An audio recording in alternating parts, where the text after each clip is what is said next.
오늘 하나님께서는요 저희들에게 고린도후서 2장 7절 고린도후서 7장 9절에서 11절에 있는 말씀 가지고 근심을 없애는 근심이라고 하는 제목으로 하나님의 은혜 함께 나누고자 합니다. 여러분, 이 세상에 근심 없는 곳이 있습니까? 있다면 그것은 아마 공동묘지일 겁니다. 세상 어느 곳에 근심 없는 곳이 있습니까? 저도 목회를 하면서 근심할 때가 많습니다. 그때 저는 이런 생각을 하라고 저희 선배님한테 말씀을 들은 적이 있습니다.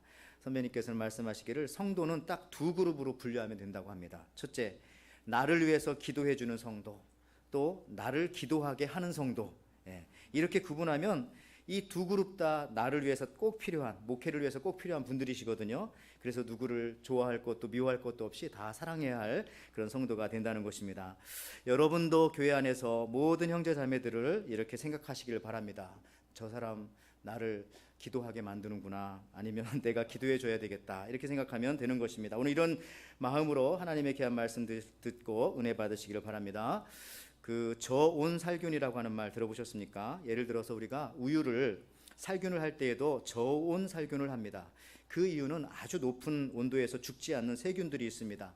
왜냐하면 이미 포자를 형성하고 그 안에 세균들이 꼭꼭 숨어 있으면 아무리 높은 온도라도 못 죽인다는 것입니다. 그래서 저온 간헐 살균을 합니다. 그러니까 뜨겁게 해서 90% 정도의 세균을 죽이고 난 다음에 하루 정도를 상온에 놓으면은 그 포자 속에 숨어있던 세균들이 슬금슬금 바깥으로 나옵니다. 그러면 또다시 고온으로 살균합니다. 이렇게 여러 번 반복하면 우유 속에 있는 균을 다 죽일 수가 있는 것입니다. 여러분, 우리가 고속도로 만들 때도요, 땅을 굳게 할 때도 제가 어렸을 때 봤습니다. 무조건 그 큰 롤러 기계로 땅을 딱딱하게 누르고 가면 되는 것은 아닙니다. 그렇게 하다가 가끔씩 거기에 물을 뿌려줘서 부드럽게 만든 다음에 또 누르고 가고 또 누르고 가고, 이렇게 여러 번 하면은 땅이 딱딱해지고요, 그리고 그 위에다가 아스팔트를 깔아 고속도로를 만드는 것입니다. 즉, 왜 하나님께서는 성도에게 오직 기쁨만 주시지 이렇게 근심까지 주시는 것일까? 그것은 우리를 더욱 단단하게 하기 위함이기도 합니다. 여러분, 영웅 되기 원하십니까? 아니면은 여러분의 자녀가 영웅이 되기를 원하십니까? 그렇다면 먼저 시대가 악해야 됩니다. 시대가 어려워야 영웅이 나오죠. 편안할 때 영웅이 나오는 거 보셨습니까? 마찬가지로 기쁨과 근심은 한 짝입니다. 그래서 하나님께서는 우리를 강하게 하기 위해서 이 기쁨과 근심을 같이 주실 때가 많습니다. 그런데 우리가 여기서 눈여겨봐야 할 것은요, 그 근심에는 두 가지 종류가 있습니다. 세상 근심과 하나님이 주시는 근심, 이거를 잘 구분해야 합니다. 우리가 예수 믿으면 여러분 모든 근심이 사라질까요? 어떻게 생각하십니까? 예수 믿으면 모든 근심 다 예수님이 가져가시나요? 맞기도 하지만 틀리기도 하죠. 자, 예수님께서 우리의 과거 근심을 다 가져가십니다. 그리고 새로운 근심을 우리에게 주십니다. 여러분, 근심이란 이름은 같지만 이거 완전히 다른 겁니다. 같은 물이지만 뱀이 먹으면 독이 되고 젖소가 먹으면 우유가 됩니다. 마찬가지로 같은 근심이지만 예수님 믿으면 그것이 절망의 기운이 아니라 소망의 힘이 되고요, 또 비전이 되고 기도의 제목이 되는 것입니다. 여러분, 이 근심이라고 하는, 상심이라고 하는, 이 소로우라고 하는 거, 맛에 비유하자면 쓴맛입니다. 커피에 파리가 빠져 죽으면서 했던 유명한 말이잖아요. 나 인생의 쓴맛 단맛 다 봤다. 여러분, 혀가 느낄 수 있는 맛에는 짠맛, 신맛, 단맛, 쓴맛이 있어요. 그런데 이 모든 맛을 컨트롤하는 맛은 쓴맛이랍니다. 그래서 훌륭한 요리사는 이 쓴맛을 가지고 조절을 하죠. 그런데 요즘 우리네 인생은 너무 이 단맛에만 사로잡혀 있습니다. 그러나 인생의 단맛도 인생의 쓴맛을 가지고 조절하는 것입니다. 그러므로 인생의 맛을 돋워주는 것은 반드시 즐거움만이라고 말할 수는 없습니다. 때로 우리에게 찾아오는 근심과 슬픔이 인생의 맛을 내줄 수 있다는 것입니다. 물론 슬픔을 좋아하는 사람은 없습니다. 그렇다고 해서 슬픔을 피할 수 있는 사람 또한 없습니다. 그러므로 지혜로운 사람은 피할 수 없이 찾아오는 근심과 슬픔을 잘 다룰 줄 알아야 합니다. 그래서 그 지혜로 인생이 성숙해지는 것입니다. 여러분, 우리의 인생의 쓴맛, 즉 근심을 잘 다룸으로써 우리의 인생에 더 깊은 맛을 내는 것이죠. 그 판소리의 대가였던 이 주광덕 선생님이 있습니다. 이분은 한국의 유명한 판소리 대가들을 가리켰던 그 위의 선생님이죠. 오래전에 돌아가셨죠. 근데 이 판소리의 대가 주광덕 선생은요, 이런 말합니다. 기쁨보다 슬픔을 담은 소리가 달다라고 했습니다. 즉 슬픔을 담은 소리를 내기 위해 소리의 대가들은 슬픔을 일부러 터뜨리지 않고 간직한다고 합니다. 슬픔을 담기 위해 슬픔을 터뜨리지 않는 그 절제가 슬픔을 담는 단소리를 내는 것입니다. 슬픔을 담은 소리가 달게 느껴지는 것은 슬픔을 담은 소리가 슬픈 마음을 치유하기 때문에 그렇습니다. 슬픔은 마음을 달래주기 때문이죠. 쉽게 얘기하면 이런 겁니다. 우리가 슬픈 일 당하고 가슴 아픈 일 당했을 때 좋은 음악, 신나는 음악 들어보십시오. 신경질 나죠? 집어 던지고 싶죠? 그런데 내 마음이 슬프고 아플 때 오히려 슬픈 음악을 들으면 내가 치유가 되는 것입니다. 놀랍지 않습니까? 여러분, 예수님도 십자가에서 슬픔을 담은 노래를 부르셨습니다.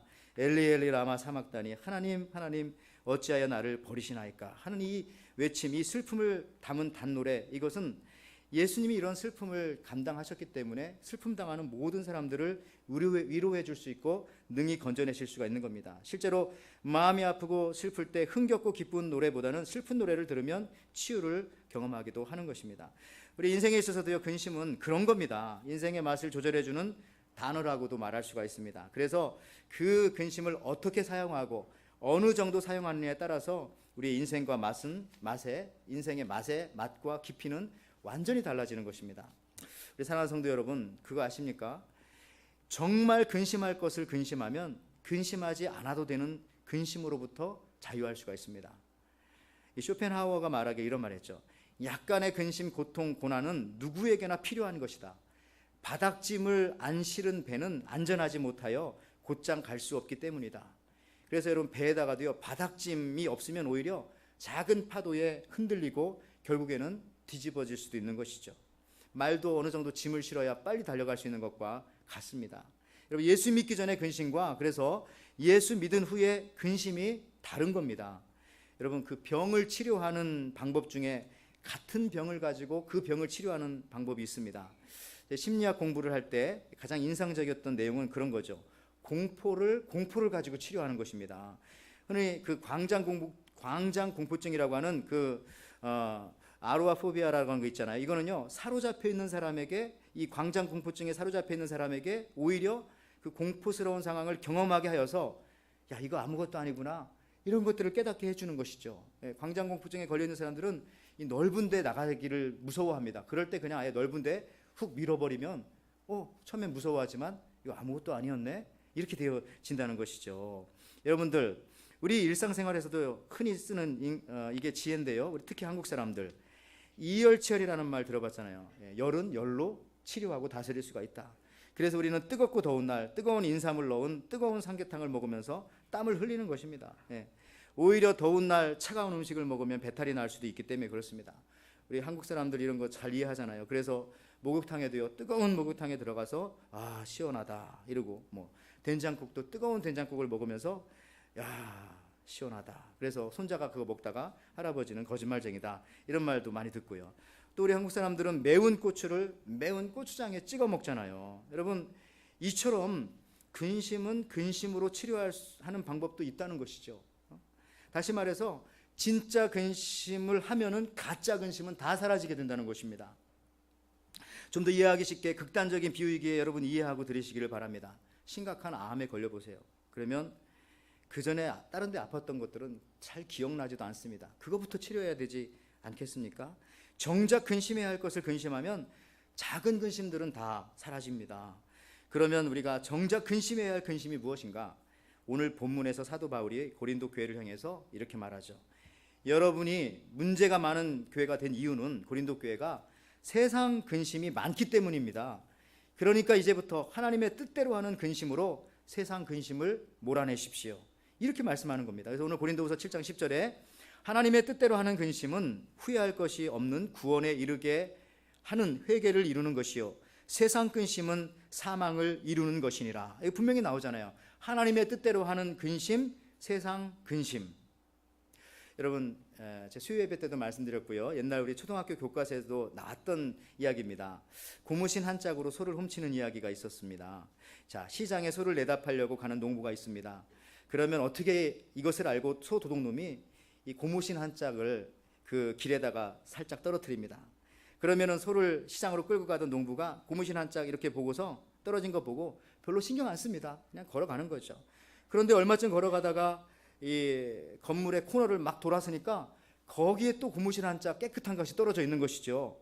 농부는 여기서 생각을 합니다. 본능적으로 소를 거기다 묶어 매놓고 아까 떨어져 있던 그 고무신을 찾으러 막 달려가는 거죠. 그래서 그 고무신을 가지고 다시 소 있는 데 돌아와 봤더니 소는 없는 것이죠. 훔쳐간 겁니다. 여러분들, 인간의 마음이 이렇습니다. 이 이야기가 이야기해주는 포인트가 뭡니까?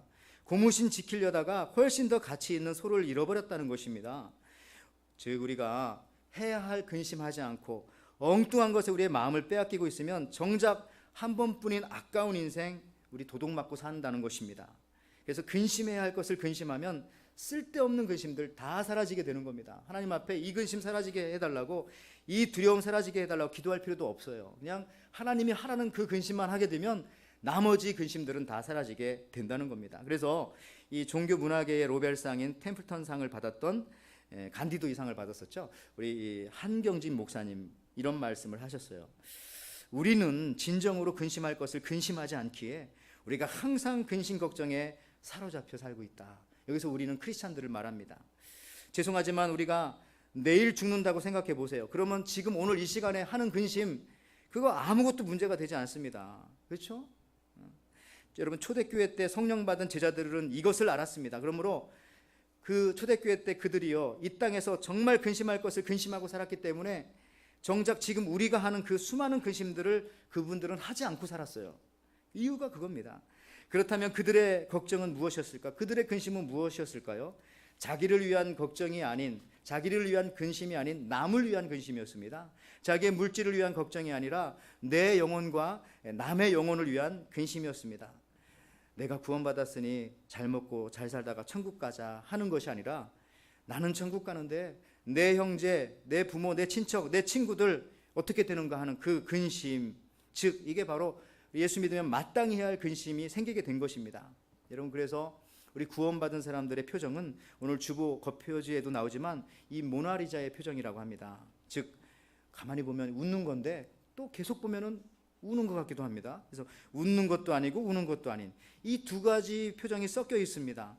그러니까 나는 나의 구원을 생각하면 기쁘고 한량없이 감사한데 아직 예수님을 모르는 내 사랑하는 이들을 생각하면은 근심과 슬픔이 복받쳐 오르는 것입니다. 시간이 아깝고. 그래서 이 두 가지가 섞여 있는 이 애매모호한 표정일 수밖에 없는 것이 바로 우리 구원받은 성도의 표정이라는 거죠. 여러분, 사람을 알아보는 방법 중에는요, 그가 지금 무엇을 근심하고 있는가를 살펴보면은 그 사람의 정체가 나오게 됩니다. 저도 목사로서 영혼에 대한 근심이 없으면 참 목자가 아니겠죠. 저도 어제 저녁에 많이 걱정했습니다. 항상 토요일 저녁이 되면 잠을 못 잡니다. 미안하지만 자야 되는데. 그런데 내일 예배가 잘 될까? 내일 성도들이 잘 오실까? 뭐 이런 여러 가지를 그렇게 사실 토요일 저녁에 걱정해요. 근심합니다. 근데 이게 나쁜 게 아니더라고요. 그걸 목회자가 안 하면 누가 합니까? 그죠? 그러니까 기도하고 하는 거죠. 여러분, 회사 사무실에 뭐 시계가 고장났다고 생각해 보세요. 벽시계가. 옛날에 아이폰 같은 거 없었을 시절에. 자, 사장은 출근 시간 정확히 못 봐서 근심이고요. 직원들은 이 시계가 고장났으니까 우리 사장님이 퇴근 시간 못 맞춰주면 어떻게 하나, 그 근심할 겁니다. 여러분, 태풍으로 가게에 물이 들어오면 직원들은 나 월급 못 받고 쫓겨나면 어떡하나 걱정하지만 사장님은 이거 가게에 물이 들어와서 이거 물건 다 뜨고 버리면 어떻게 되나, 이 걱정하겠죠. 여러분, 무엇을 근심하고 사는지를 살펴보면은 그 사람의 정체가 나옵니다. 내가 영혼에 대해서 근심하고 걱정하고 살면 나는 영원한 하나님의 나라를 바라보는 그리스도인임에 틀림없습니다. 그러나 내가 늘 근심하는 그 내용이 육신의 건강이라든지 물질일 뿐이라면은 나는 그리스도인이 아닐 수도 있다는 그런 걱정 해보셨습니까? 여러분, 우리가 그리스도인이라면은 사실은 그 근심하는 것이 그 사람의 기도 제목인데요. 우리 믿는 사람들은 그래서 이것을 근심이라고 부르지 않고 기도 제목이라고 합니다. 같은 말인데. 그러므로 여러분, 저한테 뭐 기도 제목 가져와서 말씀하시는 분들은 다 근심 걱정이잖아요. 근데 그거를 말만 바꿔가지고 기도 제목인 겁니다. 좋죠. 얼마나 좋습니까? 그러므로 우리 신앙의 스케일은요, 그가 드리는 기도를 보면은 금방 알 수 있습니다. 사실은 근심이 많은 사람이 잘 예수 믿고 변화만 받으면 기도 많이 하는 사람이 됩니다. 그런데 예수 믿기 전에도 그냥 평안한 사람은 예수 믿고 나서도 그냥 평안한 것 같더라고요. 믿는지 안 믿는지 모르겠지만. 여러분, 교회에서요, 어떤 남자 청년이 자기 여자친구에 대해서 근심하고 있습니다. 자꾸 그냥 와가지고 궁금하다고 걱정된다고 그래. 자기 여자친구에 대해서. 예. 그 근심과 걱정이 사라지지 않는 겁니다. 그 남자 청년이 이야기를 계속합니다. 이렇게 합니다. 목사님, 이렇게 날도 더운데 그녀가 입맛은 있는지 없는지 모르겠어요. 예. 그래서 건강을 해치지는 않는지 근심되고 걱정돼요. 이러는 겁니다. 또 계속 말을 하더니 또 이렇게 말하네요. 궁금해요, 목사님. 지금 그녀가 어디서 사는지, 지금 몇 살인지도 궁금해요. 그리고 이름이 뭔지도 궁금하네요. 예. 그래서 제가 야, 임마 정신 차려. 너 여자친구 없는 거야. 예. 지금 미래의 여자친구를 생각하면서 지금 이 걱정하고 있는 거죠. 여러분, 예. 그렇습니다. 사람이 근심하는 것을 자세히 뜯어보고 살펴보면은 그 사람이 지금 누군지가 금방 나오게 되어 있어요. 여러분, 특히 유난히 사기를 잘 당하시는 분들, 자기 근심 걱정 다 들켜서 그렇습니다. 예. 그걸 어떻게 알고? 그게 본심이거든요. 어떤 여성도가 해외 출장을 갔는데요, 인도로 가게 되었습니다. 인도에서 사역을 하는데 그곳에 벌레가 많습니다. 인도는 영국 문화권의 이제 영향을 많이 받아가지고 식사 이후에 차를 마십니다. 차를 많이 마시는데, 근데 이 찻잔에 작은 하루살이 종류의 날벌레가 와서 떨어진 거죠. 그것을 보고 이제 인상이 일그러지니까 옆에 지나가던 사람이 뭐 are you okay? 그랬더니 no problem 이렇게 했는데도 얼굴에 인상이 찌그러졌으니까 또 그 소리를 듣고 지나가던 현지인이 와서 조심스럽게 스푼으로 그 벌레를 찻잔에서 꺼내서 이렇게 꺼내어 줍니다. 그러면서 그 현지인이 하는 이야기가 있는데 그 이야기를 듣고 이 여성도님이 깜짝 놀랐다는 겁니다. 이 현지인이 뭐라고 말했는지 아세요? 이렇게 말했대요. 이제 안심하십시오. 조금 있으면은 잘 날아갈 겁니다. 이제 괜찮을 거예요. 예. 이때 여자분이 거기서 큰 충격을 받았대요. 왜요? 예. 자기는 자기중심적으로 생각하고 있었는데 이 현지인은 찻잔에 빠진 이 날파리 입장에서 생사를 놓고 그렇게 말해줬던 것이죠. 여러분, 그 사람이 근심하는 거 보면은 그 사람이 누군지 금방 알 수가 있어요. 이기적인 사람인지 예수를 진심으로 믿는 사람인지가 금방 나오는 겁니다. 여러분, 예수 믿으면 인생의 주인이 바뀌기에 기준도 달라집니다. 괜찮아, 문제없어, no problem이라고 말하는데 이것이 내 입장이 아니라 다른 사람의 입장에서 말하게 되어진다는 거죠. 그리고 그 근심의 내용이 다릅니다. 여러분, 예수님도 근심하신 적이 있었나요? 예. 예수님도요, 심하게 죽을 정도로 근심하신 적이 있습니다. 자기를 위해서가 아니라 인류를 위해서, 또 제자들을 위해서. 마태복음 26장 38절에 이에 말씀하시되 내 마음이 매우 고민하여 죽게 되었으니 너희는 여기 머물러 나와 함께 있으라 하시고, 하나님의 아들이신 예수님도 겟세마네 동산에서 근심하십니다. 어느 정도 근심하셨어요? 예. 죽게 될 때까지 근심하셨습니다. 여러분, 예수 믿고 근심하는 거 이거 나쁜 거 아닙니다. 항상 근심하면 문제지만 근심할 때는 꼭 근심을 해야 됩니다. 그리고 근심하지 않을 것을 근심하지 말고 근심해야 할 것은 꼭 근심해야 합니다. 옆에 사람이 죽어가는데 웃고 있으면 안 되잖아요. 예? 근데 여러분, 이거 아시기 바랍니다. 에레미야 애가 3장 33절에 주께서 인생으로 고생하게 하시며 근심하게 하심은 본심이 아니시로다. 즉, 하나님께서 사람이 미워서 괴롭게 하거나 벌하지 않으십니다. 다 이유가 있는 것이죠. 특히 우리 믿는 사람들에게 근심을 주는 것은. 그래서 저는 이 시간 강조하고 싶습니다.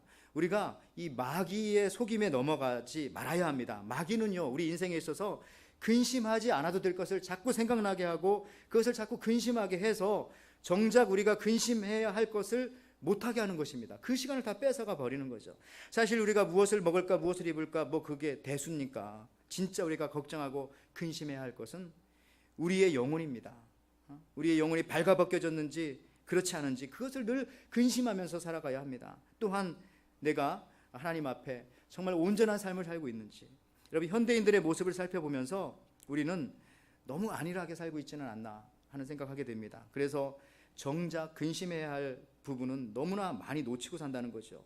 오늘 내 부모, 내 자식, 내 형제, 자매에게 밥 한 끼 사주고 용돈 주고 더 나아가서는 좋은 차 사주고 또 좋은 집 사주는 것도 대단하지만 자녀들이 좋은 차 사주면 그거 자랑하고 다닐 수 있습니다. 그런데 정작 중요한 것은 우리가 예수 믿는 사람이라면 정말 내 부모, 내 형제, 내 자식 저대로 계속 산다면은 저거 지옥 가지 않고 천국 갈 수 있는가?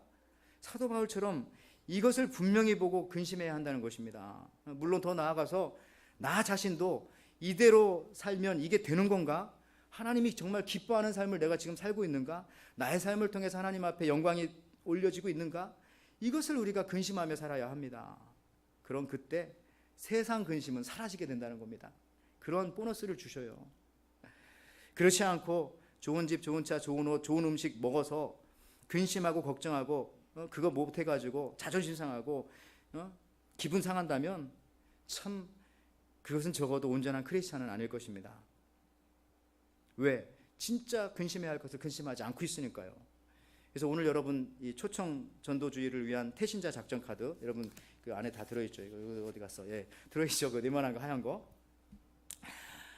여러분 이거 2주 전에 드렸잖아요. 이거 어떻게 하셨습니까? 예, 정말 한 2, 3주 생각하시면서 태신자에 대한 애타는 심정으로 그 이름들을 생각해 보셨습니까? 아니면 다른 일에 바빠서 미처 생각조차 할 수 없으셨습니까?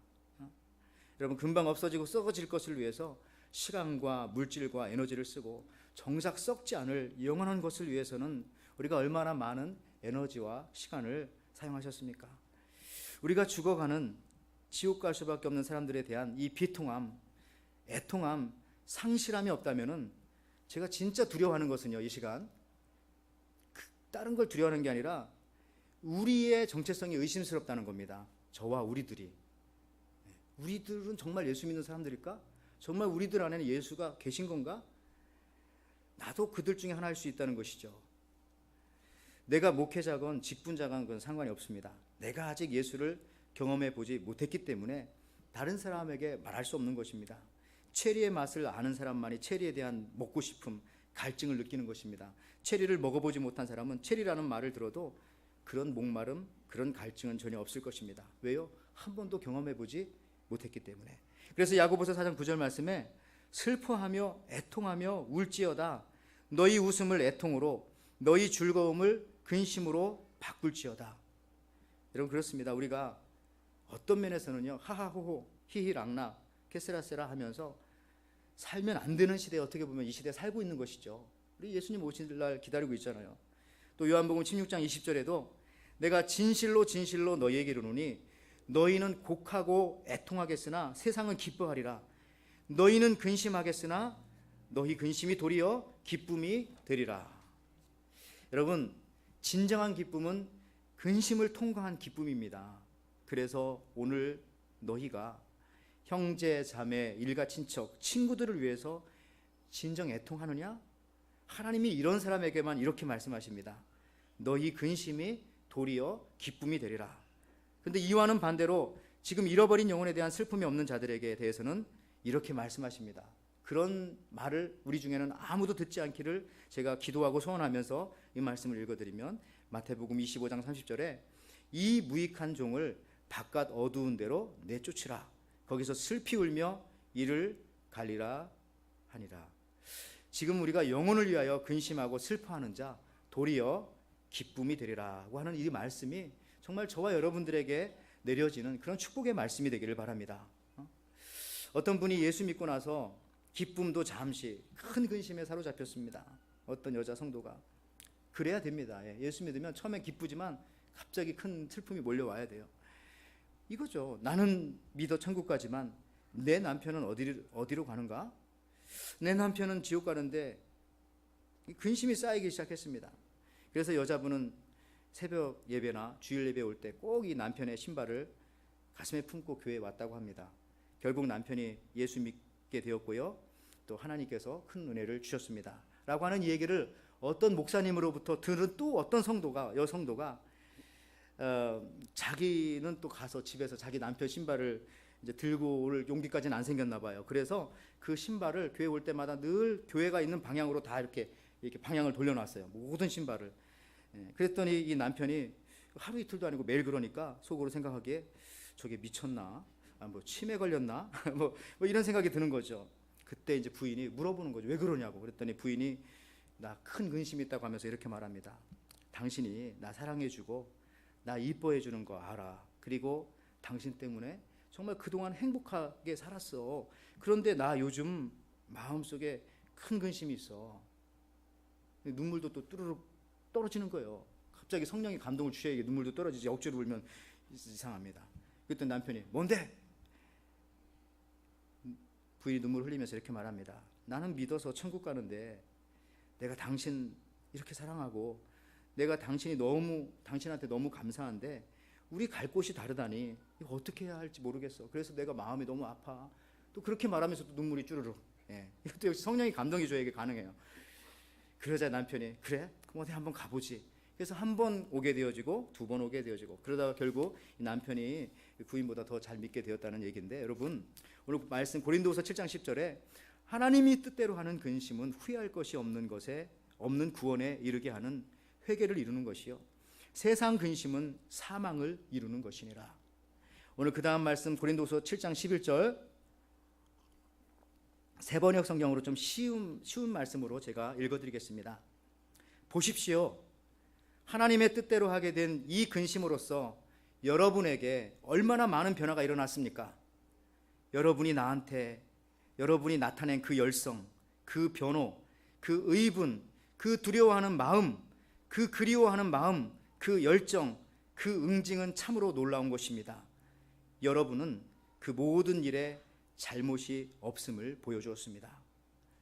여러분 오늘 이 전도의 열정, 복음에 대한 변호, 또 악한 사단에게 내 사랑하는 내 자식, 내 사랑하는 내 남편, 내 아내를 빼앗기면 안 된다는 그 의분, 그리고 더 나아가서는 더 이상 우리가 포도주에 취하지 않고 즐거움과 게으름에 취하여 사는 것이 아니라 그 두려워하는 마음을 가지고 전도하며 또 복음 전하며 살아가셔서 온 가족이, 여러분의 정말 온 가문이, 또 나를 아는 모든 사랑하는 나를 아는 모든 사람들에게 구원의 복음을 전하며 우리가 함께 다 같이 주님의 나라 이루도록 그와 같은 은혜와 축복이 임하시기를 주님의 이름으로 축원을 드립니다.